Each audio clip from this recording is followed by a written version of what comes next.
명태균이 국정감사 자리에서 과거 오세훈 서울시장이 울면서 본인에게 어떤 이야기를 했다고 합니다. 무슨 일이길래 울기까지 하며 이야기를 했을까요?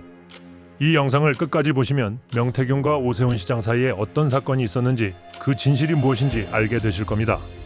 오세훈 시장의 눈물샘을 자극한 사건은 무엇일까요? 지금부터 중요한 내용 정리해드리겠습니다.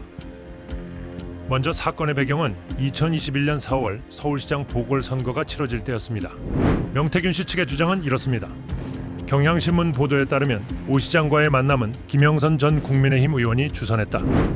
7번의 만남이 있었고 만남 가운데 청국장집을 제외한 6번의 만남에서 모두 김영선 의원이 동석했다.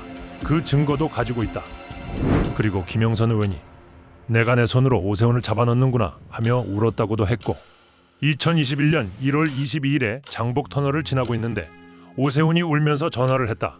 전화를 통해 나경원 당시 서울시장 후보가 이기는 것으로 여론조사가 나오는데 나경원을 이기는 조사가 필요하다고 말했다라고 주장을 합니다. 당시 국정감사 자리에서 더불어민주당 의원이 오세훈이 반대급부를 제시했느냐라고 묻자 명태균 씨는 아파트를 사준다고 했고 오늘도 집사람이 오 시장에게 아파트 키를 받아오라고 했다며 명 씨는 국민의힘을 향해서는 너무 서운하다. 그렇게 도와줬는데 저를 사기꾼으로 모느냐? 라며 목소리를 높이기도 했습니다. 국정감사 당시 오세훈 시장은 명태균 씨의 증언에도 명 씨에게 도움받은 적이 없고 여론조사 결과를 일절 받아본 적도 없으며 따라서 비용을 대납했던 적도 없다. 명태균 씨와의 만남은 2번뿐이다. 라고 입장을 냈습니다. 이 사건의 중요한 내용은 이것입니다. 오세훈 시장과 명태균 씨는 11월 8일 김건희 비리를 수사하는 민중기특검팀에 나란히 출석을 합니다. 오세훈 시장과 명태균 씨 둘 중 한 명은 거짓말을 하고 있는 것이고 만약 명태균 씨가 여론조사 조작 대가로 오세훈 서울시장으로부터 아파트를 받기로 했다는 주장이 사실로 드러난다면 형사처벌은 당연하고 오세훈 시장의 정치 행보에 있어서도 중대한 분기점이 될 사안으로 보여집니다. 이 수사는 단순한 주장 싸움이 아닌 법적 제도적 쟁점이 얽혀 있습니다. 핵심 적용 법률은 정치자금법이고 제3자 대납이 명백하면 처벌 대상이 됩니다.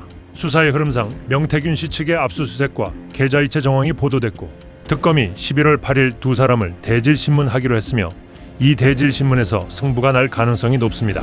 만약 오세훈 시장이 기소가 된다면 서울시장으로서의 정치적 타격은 물론이고 향후 선거 판도까지 흔들릴 수 있는 레드라인 사건으로 보여집니다. 이 모든 이야기를 핵심으로 정리하면 두 가지로 정리됩니다. 첫 번째, 여론조사를 실제로 받았는가?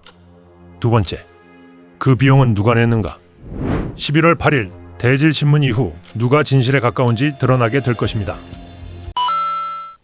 오늘은 명태균 씨와 오세훈 시장 사이에 어떤 사건이 있었는지 알아봤습니다.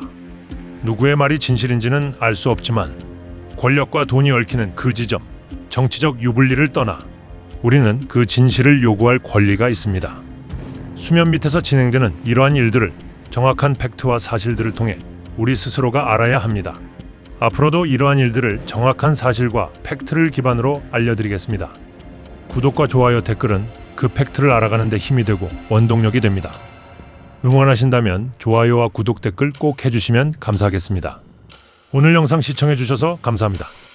감사합니다.